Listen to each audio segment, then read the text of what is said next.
రేపల్ల ఆసుపత్రిలో అశోక్ బాబు ఆమరణ దీక్ష పరామర్శించిన అంబటి పోలీసులు కొట్టడంతో వరికూటి నడుం విరిగిందని ఆగ్రహం.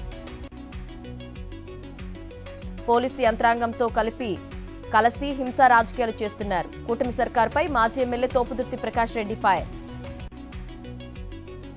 కృష్ణా జిల్లా ఉయ్యూరులో బాబు షూరిటీ మోసం గ్యారంటీ కార్యక్రమం పాల్గొన్న పెనమలూరు నియోజకవర్గ వైఎస్ఆర్సీపీ సమన్వయకర్త దేవభక్తుని చక్రవర్తి. విజయవాడలో రైతు సంఘాల సమన్వయ సమితి రౌండ్ టేబుల్ సమావేశం. అభివృద్ధి పేరిట ప్రభుత్వం లాక్కున్న భూములు తిరిగిచ్చేయాలనే అంశంపై చర్చ. పెద్దపల్లి జిల్లాలో ముర్పూర్ ఎత్తిపోతల పథకం ప్రారంభం. 20,000 ఎకరాల చివరి ఆయకట్టు స్థిరీకరణ.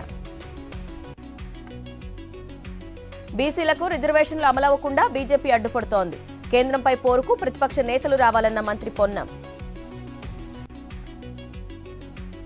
మంత్రి సీతక్క నిజామాబాద్ జిల్లా పర్యటనలో ఉద్రిక్తత. ఎమ్మెల్యే పోచారం ఏనుగు రవీందర్ రెడ్డి వర్గాల మధ్య వాగ్వాదం. సీఎం నివాసంలో రేవంత్ రెడ్డిని కలిసిన నటుడు చిరంజీవి పుష్పగుచ్చం అందించి స్వాగతం పలికిన ముఖ్యమంత్రి.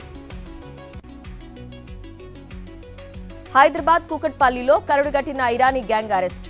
ఓ హత్య కేసులో నిందితులుగా ఉన్నట్లు తేల్చిన పోలీసులు.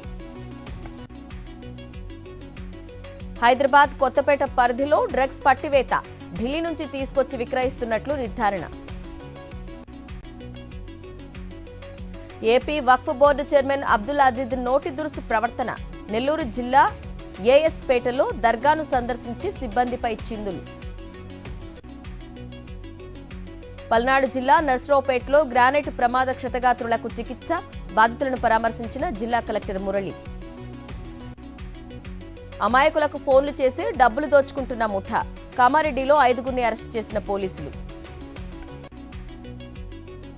గాజాలోని పాలస్తీనా వాసులకు మద్దతుగా సిడ్నీలో భారీ ర్యాలీ. ఇజ్రాయెల్ దాడులతో ప్రాణాలు కోల్పోతున్న గాజా వాసులకు మద్దతు. న్యూయార్క్కు చెందిన 4 ఎన్ఆర్ఐ వృద్ధుల అదృశ్యం విషాదాంతం.